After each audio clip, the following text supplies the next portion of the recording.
Good morning, everybody. I'm Nicola Barrett. I'm Chief Corporate Learning Officer at Emory Executive Education at Goizueta Business School, and I'm thrilled to welcome you all to this Business Over Breakfast.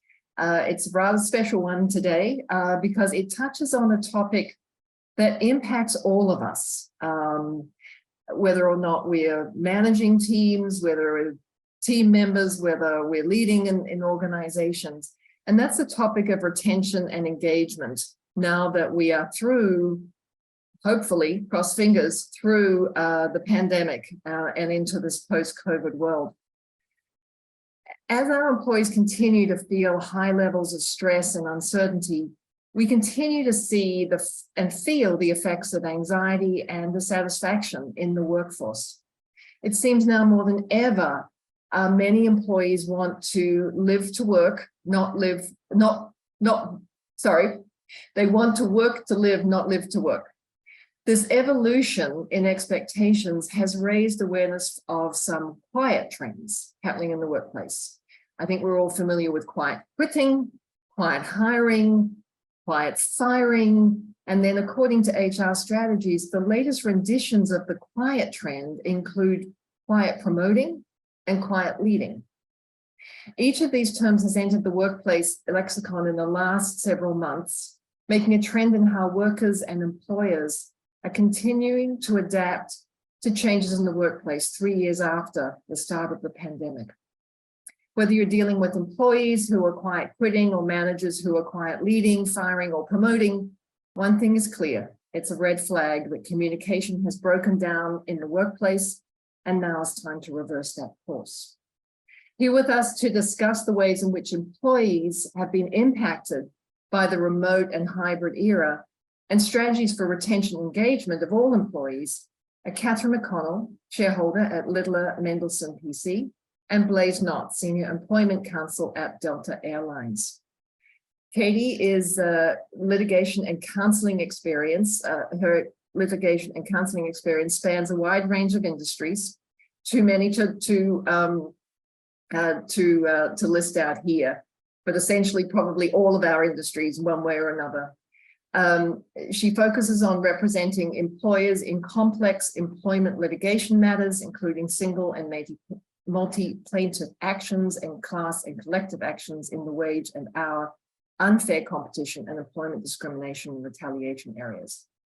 Blaze serves as Senior Employment Counsel at Delta Airlines, where she partners with HR and business leaders to provide advice and counsel, develop strategies, and help craft and implement policies that impact Delta's most important asset, its people. In this role, Blaze assists the company with legal compliance, reducing risk, employee relations, and pursuit of business objectives consistent with corporate values and culture. Before I hand over to Blaze and Kathryn to talk about this really important issue, I just want to remind you all of two other important things. Hey, Gary.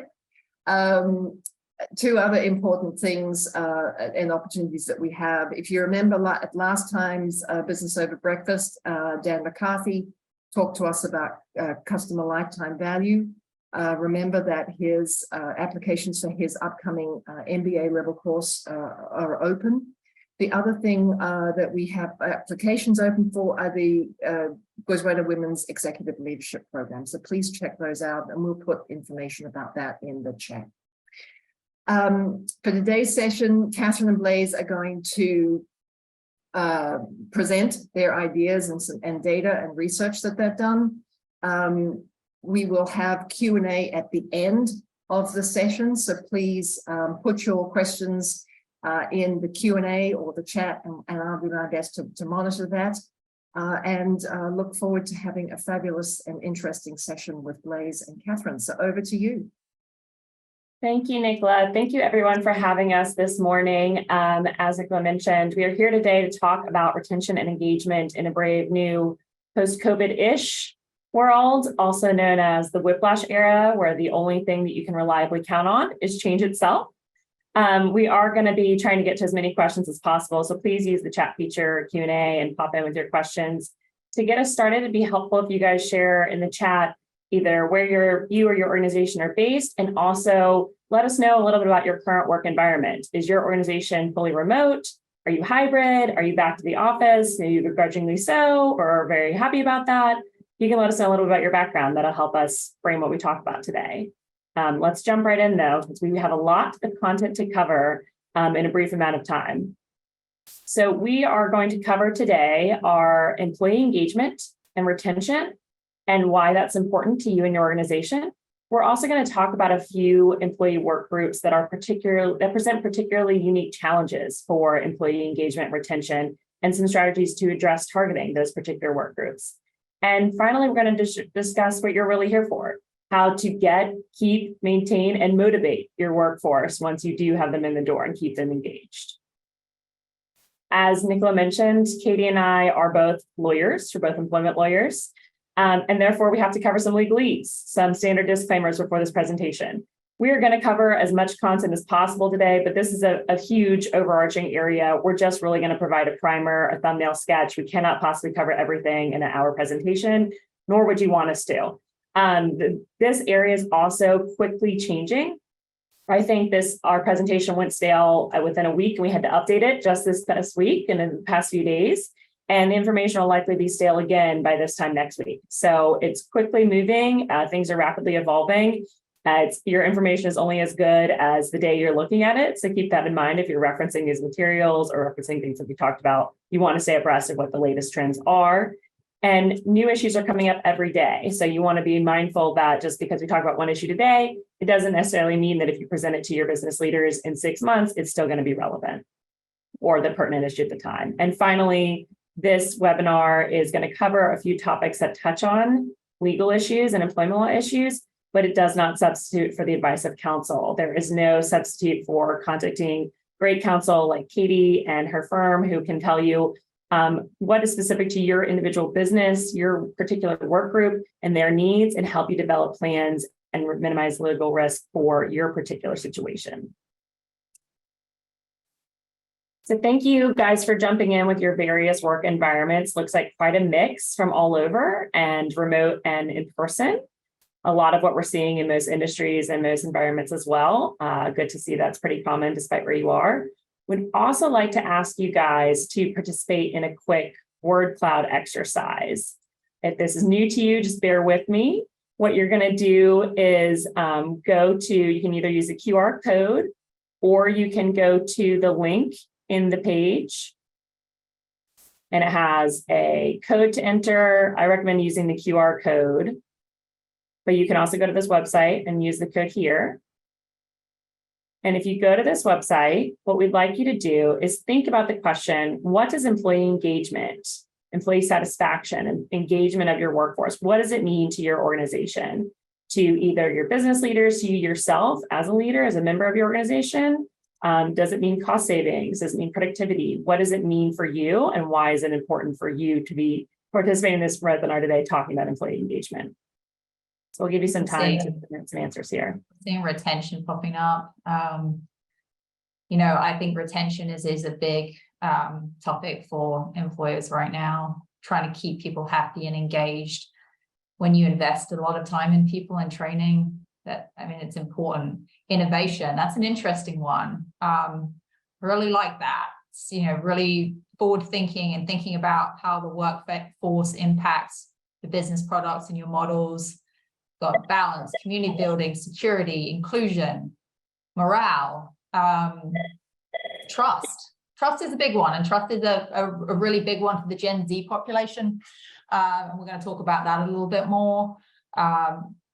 Performance, is another one which I think is key. And we see that a lot. We want people not only to be in our workforce, but we actually want them to perform as well. A lot of great answers there. Oh, and mentorship as well. That is a key Gen Z priority as well. When we're going to talk about that, but especially with Gen Z, they want to feel a part of the organization. They want to feel integral to the organization, and often having mentorship programs are the way to get them engaged. I think it's one of the top preferences and wants for Gen Z. Let's see if there's any others that are. Yeah, I've got a lot of really, really good answers here. A lot on the kind of the performance engagement side, but also a lot on, you know, what engagement means to people, which again is extremely important. Yeah, thank you guys. Great feedback. And it looks like you guys have really thought a lot about employee engagement, maybe had some discussions on it, and at least appreciate the strategy around employee engagement and why it's an important initiative. So that'll make our jobs today a little bit easier because we don't have to convince you about why this is an important topic. So employee engagement in 2023 remains a top priority for most business organizations, but there are a number of unique aspects of our current climate that make employee engagement particularly challenging, but also particularly important. 2023 presents a number of changes in a lot of the outside climate, things that we can't control as employers or organizations, but yet impact the day-to-day experiences of our employees. And the uncertainty that we encounter in our outside climate and our outside culture, it breeds disengagement. That employees bring those stressors and those experiences that are going on around them into the workplace with them. The workplace is really just a microcosm of the outside world. And it's a unique environment where people are being blended from different backgrounds, different cultures, different political beliefs. So it presents a lot of challenges of how to keep such a diverse group of individuals engaged, satisfied, motivated. And organizations are feeling the impacts of employee engagement or disengagement more than ever. There was one great answer in the word cloud about client satisfaction. Client satisfaction is definitely directly tied to employee engagement. There's a lot of studies about customer experience and customer satisfaction being directly correlated to how satisfied your employees are. But that really extends to any industry, not just customer service based. Your output as an organization is impacted by the contentment and engagement of your employees. Disengagement can lead to burnout, high turnover, high attrition, impact productivity, whether it's the creativity or the work product that's being impacted itself, or just the widgets that are being produced. All of that is directly impacted by engagement or disengagement. Morale and corporate culture. We hear company culture being talked about so much as this kind of nebulous, always sought after element that so many companies are driving for and organizations are committing to. But how do you make up a good, solid corporate culture that people want to be a part of and they want to experience, or customers really respect? Employee engagement is a key aspect of that really nebulous corporate culture idea. Ultimately, your bottom line is going to be tied to and impacted by how engaged and satisfied your employees are. And if you feel like your organization or your role is struggling with employee engagement or is not really sure how to maintain employee engagement, you're not alone. Gallup does a study on the state of the global workplace. And in the most recent study for 2023, Gallup concluded that only 23% of employees around the world actively consider themselves to be engaged in their jobs, committed to their roles. And while that's up a little bit, that is largely in part due to areas not in the US, Southeast Asia, and other areas that have had more traditional low engagement. And that still is shockingly pretty low number. But more important and more striking to me is Gallup estimates that this low engagement, only a quarter of the workforce feeling engaged in their jobs, impacts the global economy to the tune of roughly $9 trillion. That's a huge, huge motivator, hopefully, for businesses to care about employee engagement. It impacts not just each business's bottom line, but our overall economy. And that should motivate all of us to be prioritizing employee engagement and how to keep employees dedicated to their jobs for the long term. So we touched on this a little bit, that uncertainty is the contributing factor to employee disengagement. And unfortunately, the reality is that as employers, we have to deal with that uncertainty in the outside world and how it impacts our employees. In today's environment, uncertainty is fraught everywhere we look. The employment landscape is no different. Job market has changed drastically, major contrasts from the Great Resignation, where employees were leaving their jobs in droves, often without even having another job lined up, yet they were jumping ship and the job market was very hot. There were tons of openings. And then now we're seeing more reductions in force, a lot of belt tightening, stagnation in recruiting and hiring, especially in certain industries as compared to others. But across the board, more and more companies are being concerned about economic recessions, and how they control headcount. We talked about at the beginning, and it looks like there's quite a bit of fluctuation amongst your companies, but where people are working is different, and it's very different. It can be different for different work groups within the same organization. So one person who has some employees fully remote, some hybrid, some on-site, and it can change throughout the course of a year. An employee can have been both fully remote to then hybrid to then being asked to be called back into the office, all within the span of a few months. And you can imagine that's quite a bit of a whiplash for not just the employee themselves, but for the employee experience and how you foster all of the things that make up the workplace environment. How employees express their engagement is also different than anything we've ever seen before in the history of employment. It used to be when someone quit their job, you knew they were quitting. They hopefully gave you notice or at least told you they were quitting, and then they left to go into another opportunity or just leave their role. Now we have quiet quitting. If that's an unfamiliar concept to you, quiet quitting is all the rage right now. It's where employees really just start mailing it in and wind down their commitment to the role. And they continue to take a paycheck and work for your organization, but their dedication and their drive is no longer there. And they may be actively looking for another opportunity or really just not producing good work product and giving their all to your role and your organization. We also have quiet hiring. Quiet hiring is really the flip side of that. In the effort to belt tighten and be focused on cost conscientiousness more than ever, a lot of organizations are looking at their current workforce and deciding how they can use the current resources to expand what those workers are accomplishing, whether through upskilling or just expanding scope and asking people to do more with less. They are taking their current talent pool and really stretching it to the max. And while that sounds like that may only be to the benefit of employers and organizations, as we'll see later on, there are some employee groups who find that to be an actual positive thing, that they want to be quietly hired or expanded into different roles. We touched on the volatility in the job market, but it continues to fluctuate quite a bit, and especially from industry to industry. When one area is hot, another may quell, and that changes rather rapidly. DE&I efforts and social activism also has been a bit of a whiplash in the past few years. There was a time period that you all may recall where employees really wanted every organization to speak publicly about their position on social activism, social justice, to put forward a public DE&I initiative or what their values were on DE&I. And we've seen some of that flip the other way now, where some employees say they want to come to work and they want to just put their heads down and focus on work, and they want to leave all that behind. They don't want to be in conflict with their employer's values. They don't want to have conflict with other employees and colleagues in the workplace. So how do you find the right balance to meet employees' needs when this is switching back and forth on such important and heavy topics? In case you were under any sort of illusions that the Great Resignation is over, it's far from over. Employees continue to have the power here. There are, just as of today, there was recent publication from the Bureau of Labor Statistics that there are definitely more jobs out there on the market than there are employees actively seeking those positions. So it continues to be a competitive job market, despite what's going on with the economy, despite concerns of the recession. The job hiring market remains really hot.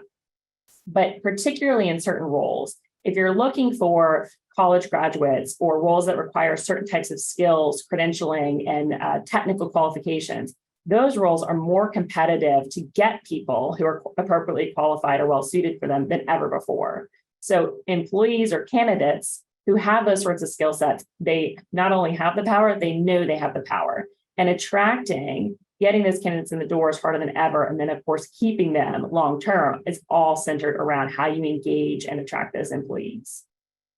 Not only does the job market itself support that employees have the power, but employees feel that way. The Gallup Workplace Report indicates that more than half of individuals polled are actively looking for a new job. They're out there seeking, they're seeing what competitors are doing, they are on the prowl for new opportunities. And beyond that, more than half of individuals feel like it's a good time to find a new job. So even if they're not actively looking, they're confident that there are good opportunities out there. And sometimes that speaks even more than what the job market actually shows, because if they feel like the grass may be greener, they're willing to go look and consider being poached. So if you're not convinced thus far, you probably wouldn't be about why employee engagement is important. You probably wouldn't be at this webinar. But employee engagement is well studied to show that it directly impacts the success of an organization. Your employee satisfaction, the employee experience directly contributes to the culture that you have, to the work product that the employee produces, their performance, to the experiences that whoever is receiving either your product or your services, what their experience is like, and it will inevitably impact your bottom line. It has been well supported that financial performance, the difference in a competitive set of businesses, is really impacted by how engaged and satisfied employees feel. Developing strategies to focus on long-term employee engagement and positive employee experiences helps to set your company apart, and also be sure that you're incorporating employee engagement as a key criteria in what you're doing to, reduce headcount costs, reduce training, reduce the concern of lack of institutional knowledge and that turnover of knowledge. And also to be sure that you are receiving the best work product from one of your biggest resources, your human capital, right? If you're going to invest so much into the individuals that are working for your company and that are representing your brand, you want to be sure you're getting the best out of them. And focusing on strategies for employee engagement is key to doing that. So when employees are not engaged, unsurprisingly, you feel the ramifications of that, right? In the Gallup study, they found that almost 60% of employees openly admit that they are quiet quitting their job. They're staying at a job, they're getting paid by you, they're saying they're part of your company, they're filling a headcount spot, and yet they're not giving their all. They are quietly quitting and looking for the next thing, or just planning on quitting when a time is convenient for them and getting paid in the meantime. Only 18% admit that they're going to quit in the old-fashioned way nowadays, which is to communicate clearly that they are done with the position, it's not the right fit, and they are moving on. You don't just have to worry about employees resigning or quitting on you, though. You also have to worry about being poached by competitors or a different opportunity, right? Employees who say that they are engaged in their workplace require a higher competitive pay in order to jump to another position. They expect at least 31% pay increase to jump, whereas disengaged employees, unsurprisingly, take less pay from a different job in order to make a jump. So if all that has not freaked you out, that, if your employees are not engaged, you're doom and gloom, that is the goal. I'm just joking. We want you to understand the importance of this and why it can really help set you apart. But most of all, we want you to understand that it's important to constantly be focused on employee engagement and staying ahead of what your employee needs are and incorporating that strategy initiative into your long-term planning for your organization, because you'll see payment in dividends down the road immediately and in all of your employee management aspects of your organization. We want to talk through some ideas too that we see that have been effective in driving high employee engagement and satisfaction. And I definitely want to lean on Katie here to talk about what she sees from a lot of her clients as being successful. But we've highlighted a few to touch on as well. One is a feedback loop that I've seen in a number of situations where feedback loops really are something that are underappreciated. And what we mean by this is really a circuitous cycle where you are staying ahead of your employees' needs by listening to them, by soliciting either one-on-one direct feedback from leaders to employees, or surveys, or listening posts, open forums where you are getting that constant opportunity from employees to share what's on their mind, what's on their heart, what's concerning them, what they care about, what's important to them. You're letting them have their voices heard. And then you as the organization, or whatever your role is in your organization, you're doing something with that. You're communicating back to employees and you're building that relationship, that trust. You're telling them that you value them, you care about them. And that helps them to stay engaged and know that they have a voice, an opportunity to be heard, and they also are being heard and seeing it implemented in practice. Katie, you want to weigh in on some things you've seen that are effective as well? So I think constantly getting feedback. It's something that employers struggle with, because when you ask for feedback, kind of have to act on the feedback or at least take it into account. But I don't know how you understand your workforce if you don't do things like surveys. I mean, we'll talk about this in a little bit, but even when you're putting incentives in place, monetary incentives, I think that, if you put in the wrong incentive, it's not going to have the effect that you want. And so you actually do need to do some polling with your employees at that level to understand what the actual need is. Yeah, and I think there's one question about, tailoring these approaches to your workforce. And that's really the key here, is that these are going to be generalized strategies, but until you solicit that feedback from your employees, you won't know what's most important to your unique work group. or your unique organization. And then what you do with that feedback really establishes that trust. So that's the communication and transparency there. Employees' relationships are all about trust. And if you're going to get feedback, communicating clearly, openly, and honestly, even if it's saying, I don't know that answer right now, but I'm going to get back to you when I do. That establishes a trusting relationship, and that establishes that your goal as an organization is to communicate often and clearly and transparently to your employees. And that's something that all work groups, despite their demographics, are going to care about. Well-being is also a major priority that we see studied across different industries and organizations. Employees want to know that their well-being is being thought of. They're not just viewed as a cog in the machine, but instead as an individual. That also connects to DE&I and belonging. Focus on inclusivity, on employees being able to bring their full selves to work. That commitment to accepting employees and supporting them in their whole package of who they are is incredibly important to how engaged they feel. That they need to feel like they are truly part of a team and contributing to the overall success of your organization. And that is also demonstrated through recognition and rewards that Katie's going to talk about in a little bit. People want to be seen and appreciated for their contributions. You know, everyone's making sacrifices to be at work. And because the shift has gone from living to work to just working to live, it's more important than ever to really focus on how you reward employees and make them feel appreciated and valued. I'll kick it over to Katie to talk about one particular work group that has interesting employee engagement concerns. Yeah, so let's talk about women in this dynamic. You know, I think that the COVID particularly had some unique impacts on women, and the way that the world, you know, is operating right now definitely has some unique impact on women, female workers. I mean, look, COVID was a blessing and a curse for working women. You know, there was increased flexibility in working structure, which really benefited a lot of women. The ability to multitask, the ability to put in a load of washing while you're in between a conference call. A lot of women took the opportunity to review their career paths as well, and change jobs and refocus on what they really wanted out of life. The cons were very clearly heavier care responsibility, increased pressure. The financial instability bled into that as well, and challenges managing the work that they're paid for and the unpaid work at home as well. So that obviously was a real problem. And you know, if we're talking about attrition amongst women workers, female workers, you know, pre-pandemic, there was very little discrepancy between men and women on that front. In fact, the percentage of men leaving the workforce was actually higher, but the pandemic left women with stark choices: work or take over the childcare. In a lot of cases, not all cases, but in a lot of cases.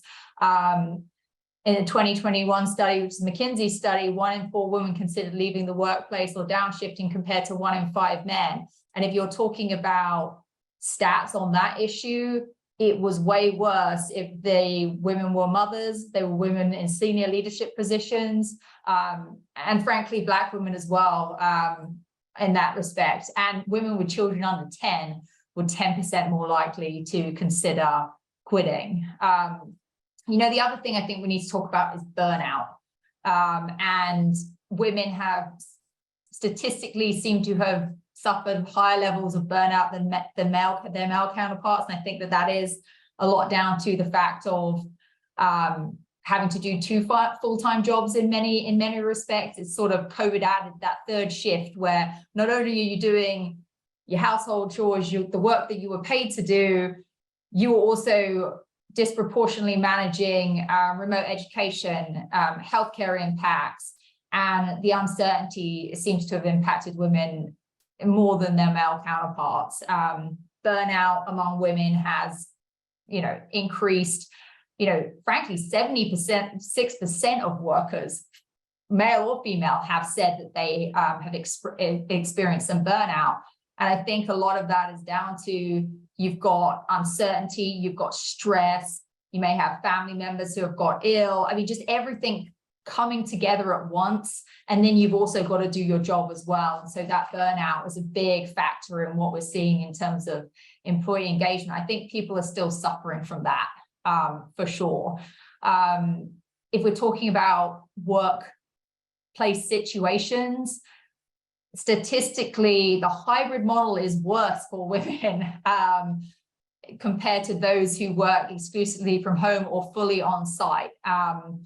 Because I think that for a lot of women, that uncertainty in schedule or having to rethink the schedule and having to do basically the best of both worlds is very, very difficult for women to navigate. And, you know, in contrast, Gallup shows that for men, it doesn't actually tend to have much of an impact. So I think, you know, that's something to consider in terms of engagement. Not only do you have to consider your gender, the gender markers. I mean, you're also considering, we'll talk about this in a minute, your generational markers as well, because I think there's very different burnout there as well. And Amy, you're exactly right. I just saw that in the chat. Long before COVID, studies showed that part-time work was more stressful for women. And I do think, yes, hybrid, for the same reasons, hybrid also causes those issues too. Let's talk about those returning to the workforce in cases of women. So 2 million women, roughly, some say the numbers are lower, but a lot of women left the workforce during the pandemic. And a high number of those women who have now been surveyed have said it's really difficult to re-enter the workplace after leaving a career. This isn't a COVID challenge, by the way. This is just a challenge that women have had to navigate for a long while. So one thing that I would think about is what's called returnship programs. I've got a number of clients that are doing these where, you know, there are programs specifically designed to bring people who have left the workforce, it doesn't just have to be women, back into the workforce. You kind of do a rotating seat type option where the women or the men get to experience different parts of your organization, different jobs, work shadowing.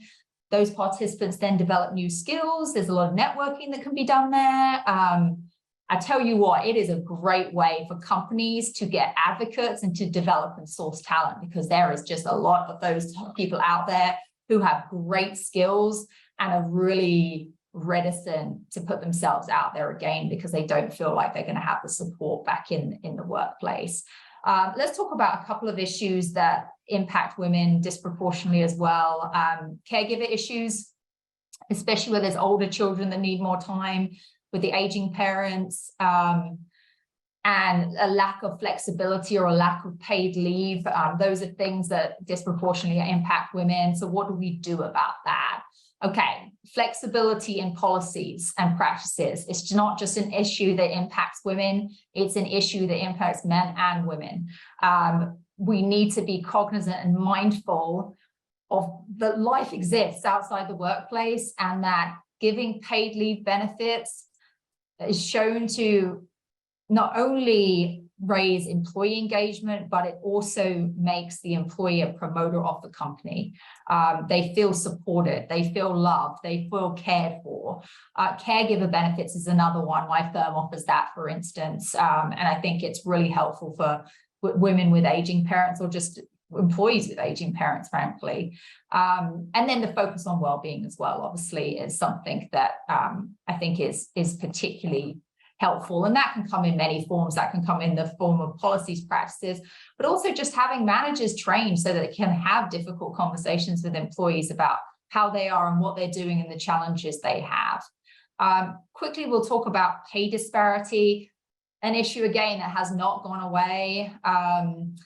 And obviously it has a big impact on women, and perhaps if they were paid more and had far more financial stability, maybe some of the other pressures would come down as well. It's just me speculating, but that has been a continued issue for women. What do we do about that? I can't say enough about audits of pay practices and pay equity audits. They should be done under privilege, but they can be done really tech forward now and can be done in a way that really gives an organization a window into where they've got disparities in pays with their particular jobs, where they've got pay disparities around the country, getting everyone on equal footing. And look, there's pay equity laws all around the country now, and more pay transparency laws. So getting ahead of this issue is just really smart. I think eliminating salary history questions from the hiring and interview process is also a good idea. And there's a bunch of laws that are getting to that place anyway. But the reason why, and the way I rationalize this, is you're paying someone for the job that they're doing. What they were paid before, I understand they want to get a bargain, is pretty irrelevant to the skill set. And women who have been underpaid historically will then continue to be underpaid if the salary history is factored into the situation. So, you know, again, a lot of the laws that we're seeing being passed around the country, and if you ever want a chart on that, just email me, use pay ranges so the applicants can see what the actual ranges for the job are. And the other thing I would say is actually, you know, work the pay equity into the salary. And I would discourage giving one-off spot bonuses to try and mitigate some of that gap, because again, in the future, the person is still going to be underpaid. All right. I'm going to turn this one over to Blaze. She's going to talk very quickly about how to gauge generational employees with a focus on our younger workers. Yeah, so this should be no surprise to anyone, but Gen Z and younger millennials are quite different from baby boomers who are retiring in droves from the workforce and really being replaced by these Gen Z individuals. Their priorities, their interests, their expectations are very different, and they are demanding these sorts of things in the workforce in order to, one, go to a job, and two, stay engaged in the job and be highly productive.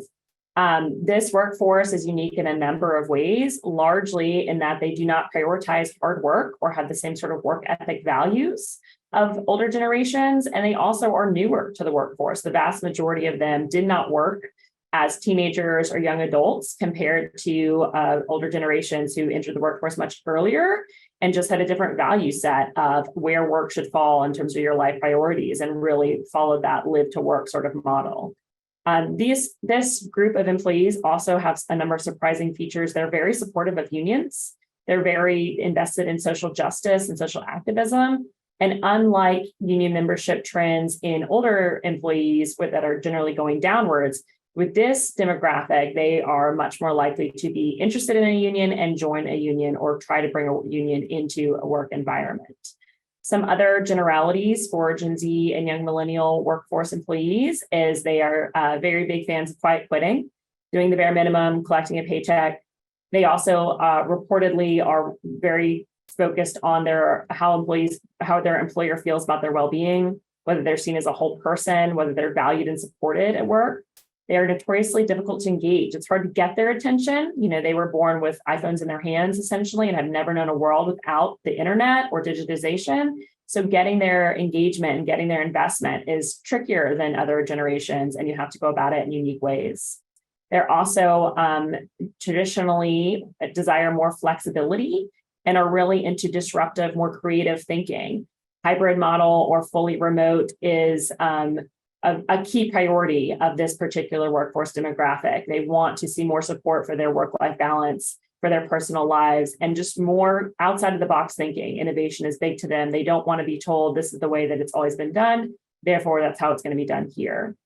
And as I mentioned, digitization is just the way of speaking for them. It is normal. Social media, technology, short bursts of short and terse communications is how you communicate with them and how they interact with the world. So that's no different with respect to engaging with them. And Eric, I see that you had a question here. What defines lower work ethic here? And I think it's a really good question, because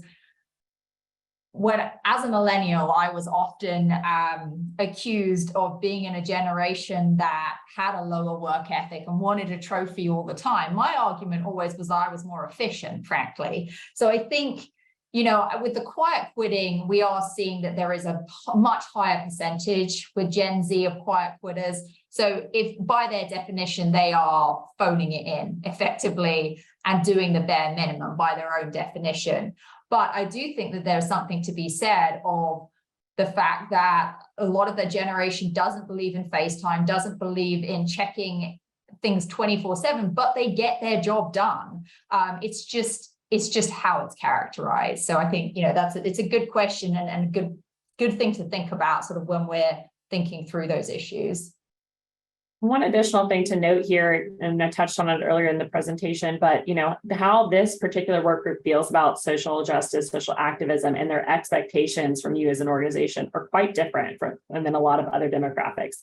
A lot of Gen Z and young millennials expect to find an organization that is going to align with their personal values and their individual beliefs, and they want to know what your corporate values or cultures are and what your position on a lot of social justice and social activism things are. That is important to them, and sometimes will encourage them to either go to a job or stay at a job, even if the pay is different or other circumstances are different, because of that alignment with their global social awareness agenda. So one topic that is exemplary of Gen Z and younger workers' interest in flexibility is there's a lot of support for the 4-day work week and even just trialing creative alternatives like 4-day work week. I'm going to turn it over to Katie to talk about a particular interesting 4-day work week study, but this is just a model of what Gen Z is really interested in. So the UK did a 4-day work week trial. I think it was about 60 UK companies participated in this trial, and you can see the statistics that have come out of it. I mean, it clearly was quite popular, but for the employers themselves too, they really saw benefits as well. And I think you speak to a lot of them, and I had clients that did this too. When they first started the trial, it was a bit of a nightmare trying to work out all the scheduling, but once they hit their stride, it actually became fairly easy. 92% of the companies that participated in that 4-day workweek trial have said that they're going to try and continue it. 30% are making it permanent. So, again, that's a very small trial, but it's a way of thinking around these burnout issues and this people wanting to live life more type of issues, and not be, tied to desks and things like that. So, it's just sort of an interesting anecdote of what was done there.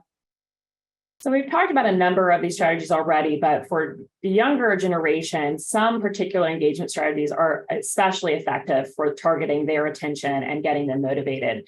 We've talked about flexibility, but in particular, these individuals want to be able to express themselves. They want to have a voice and have their voices heard. Things like pathways of progress or that job rotation, that exposure to other positions, like Katie was talking about before, that's a particular interest to younger individuals. They are curious to see, what does the future look like for me if I stay here? What are my opportunities to get additional education on the job or have mentorship, be upskilled or be trained in different things?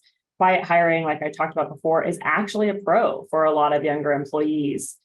They are interested in receiving constant feedback, whether it's praise or constructive feedback, but really growth and seeing that future and that potential for development through whatever mechanisms your organization may have in place is particularly important to this work group. Turn it over to Katie. Right. Talk about some incentives. Very quickly, because I want to get to make sure we have time for questions. I see a lot of good dialogue happening in this chat. One place that employers think that they can keep people motivated or retain people is by the use of incentives. And I've got a whole host of incentives up there. The thing I'm going to tell you, and I do 50 state incentive plans, I spend a lot of my time doing this.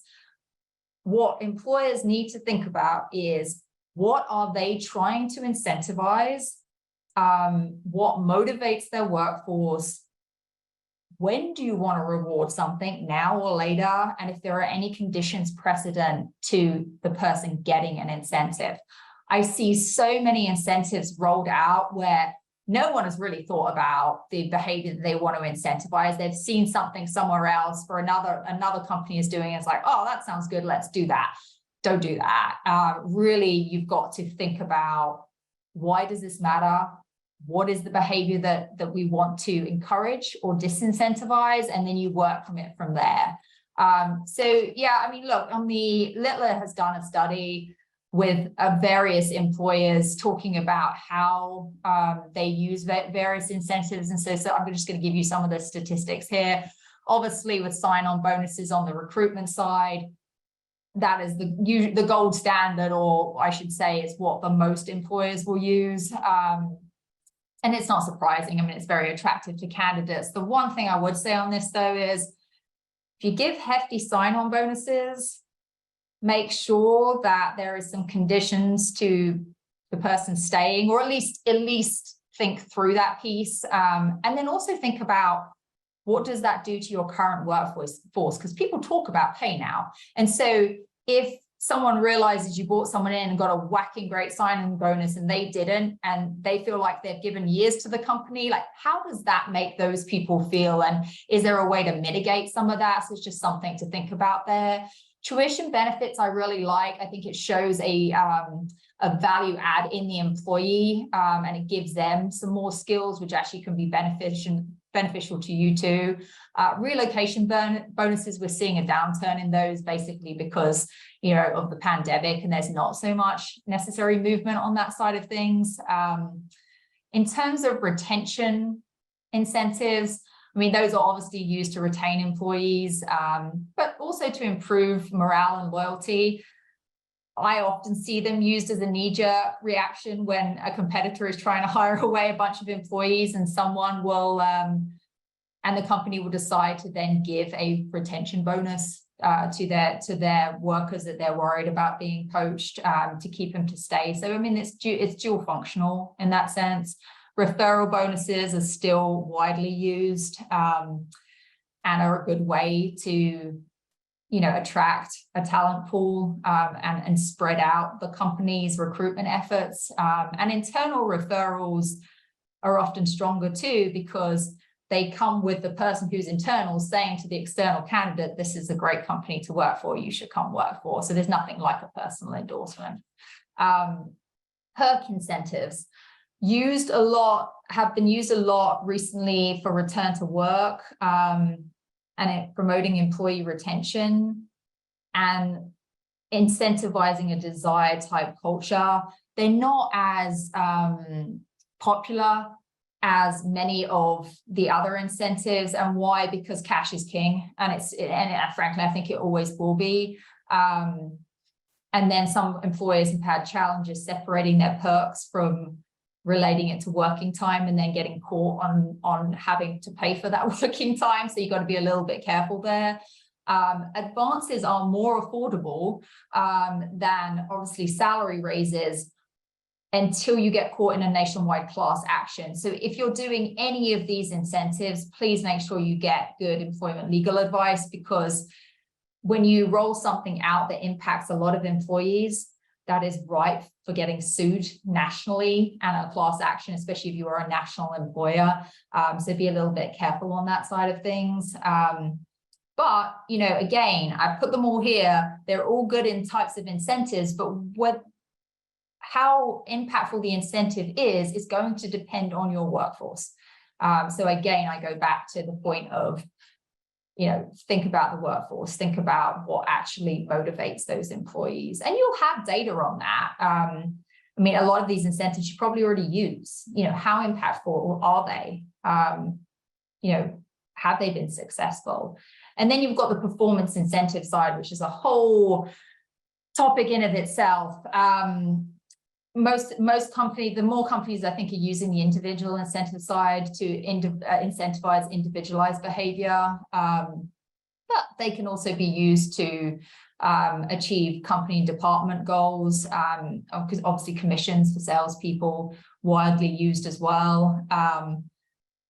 The key on this point is, and the key in commission plans and incentive plans is to be very clear about what behavior you're trying to incentivize, what you want the person to do, and how they earn the incentive. I see so many incentive plans that frankly, I don't even understand, and I write those things for a living. So we've got to be clearly communicating to employees what the perk is and how they earn it. Otherwise, I mean, it frankly just doesn't achieve what you want it to achieve. Legal implications of those carrots. I mean, a lot of it's to do with, you've got to think through the wage and hour implications of things. If it's a non-discretionary bonus as opposed to a truly discretionary bonus, of which there are very little, got to factor that into overtime calculations. Incentives can impact like the salary basis test. In any event, this is why I say try and engage legal counsel as part of your incentivization process, so they can help you navigate those issues. Because what you don't want to have happen is to roll out a really great incentive, then get sued for it, costing you twice as much, and or having to roll it back. You don't want to have that. So we want to get our ducks in a row before we roll any of those out.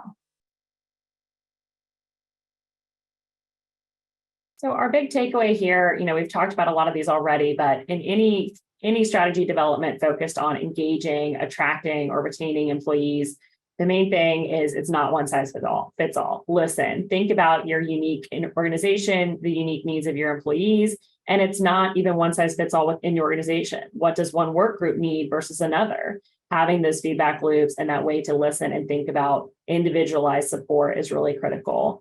Be flexible. We've talked about a lot of flexibility expectations in terms of work environment, work week, support, different mentorship programs. Be flexible in what you can come up with to provide the best encouragement for employees to be dedicated, to be committed, to really feel like they're a part of your team. Focus on inclusivity, someone being fully seen. And then, yes, cash is still king. People are still focused on what they're paid. But remember to do it in a smart way, to Katie's point, so you don't end up being punished for trying to do a good deed and keep your employees happy. And I saw a point that Dave raised in the chat, that managers have to also effectively manage employees' expectations. I absolutely agree with that. I think that, and I think there's a way to do that, especially where there's a generational gap with a generation that thinks that the progress should come now, or the promotion should come now, or it's now, right? I think, though, that the way to message that is to talk with employees about career path and what could be next and how long that might take. I think honesty in that respect is really valuable. A lot of this is about transparency and getting employees to understand why they're doing something. What is their role in part of the bigger picture? That is critical for Gen Z, but also giving a realistic time frame of what the expectations are and what the career path looks like. I think that is extremely valuable and right, and I think that should be done. So I think from the all the questions that we've had in the chat, we're going to have you back, Blaze and Kathryn, because this is obviously a topic that a lot of us have been dealing with, will be dealing with, perhaps blaming ourselves for the way we've raised our children. That's come back to bite us in the workplace. But yeah, there are a lot of fabulous information that you've shared. Lots of questions here, and I'm just going to try and get us to, well, hopefully all of them, but I think we'll run out of time. William asks, is there research that specifically addresses the impact of shareholder orientation of management with respect to employee engagement? How is it managed? So how do we think about shareholders, the orientation of management, and then the employee engagement?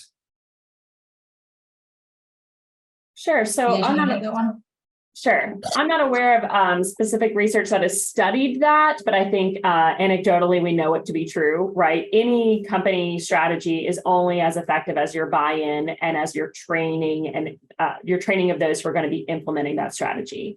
Ultimately, employee engagement comes down to relationships. It's about how those leaders are going to be interacting with employees on a one-to-one basis and how they feel about that experience. So there's a lot of good discussion in the chat about integrity and trust and that relationship.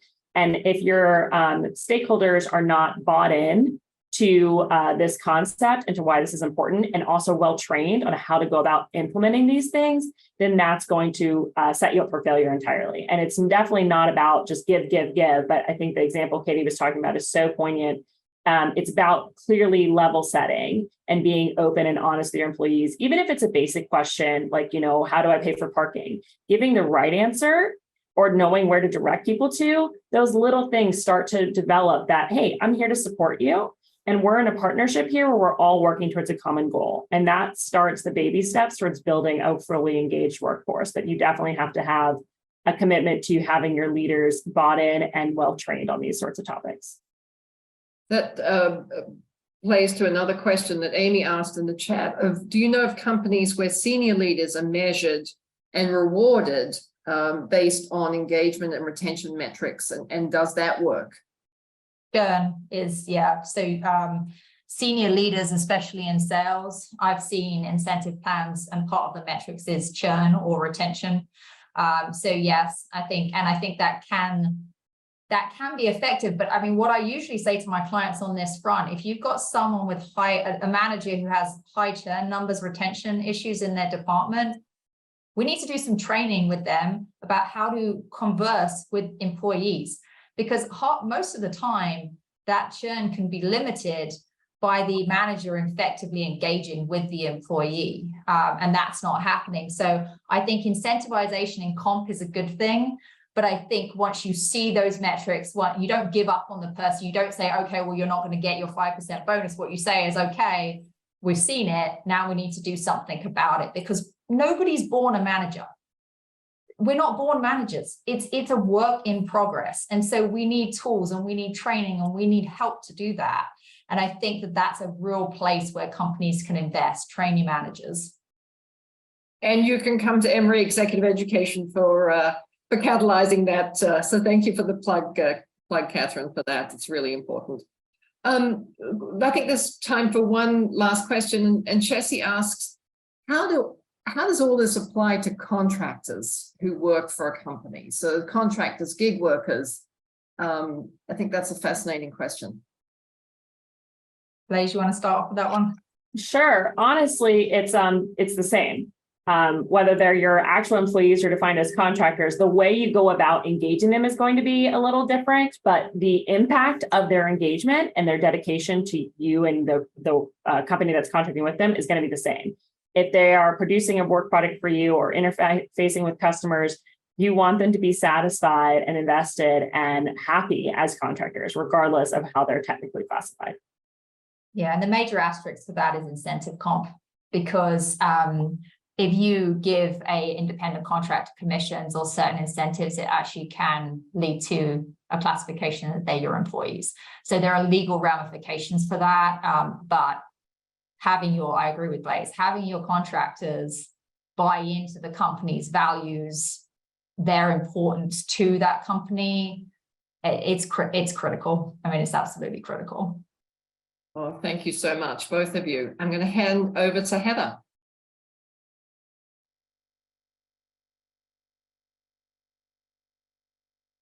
Thank you, Kathryn and Blaze, so much. It is always such a pleasure to learn with you and to hear your perspective and have you share your insight on this topic. And as Nicola said, the questions continue to roll in the chat and in the questions. So we really appreciate this and hope to see you back in the future. As we close out for today, we just want to thank everyone for attending. My name is Heather Dufault. As I end the presentation here, I'm with the open enrollment team and the executive education, and we are so glad that you joined us today. We look forward to having you join us in July, and I'll talk a little bit about our first and third Business Over Breakfast presentations coming then. So the first Tuesday, July 6th, we'll be talking about managing the dilemma, price and profit versus people and purpose with Salani Vastani. And then on the third Thursday, July 20th, we'll be talking about measuring your inclusion maturity, bridging the gaps with Omar Rodriguez. We do hope you will join us then. And just as the final wrap up here, we'll talk about the programs that Nicola had mentioned earlier, which is we are super excited to bring back the Goizueta Executive Women's Leadership Program. This is a 2-month hybrid program that we'll be offering in August and September. We still have seats available and the applications are still open through the end of July. And also our MBA level 4 credit courses. These are semester-long courses that we offer August through December of this year. We offer them virtually, hybrid, and in person as well. If you have any questions, please don't hesitate to reach out via the website, or you can reach myself, Heather Dufault, or Tammy Long directly, and we will do our best to answer your questions. So thank you again, Kathryn and Blaze, for leading us today in this discussion, and to all of you for joining us. We look forward to learning with you again soon.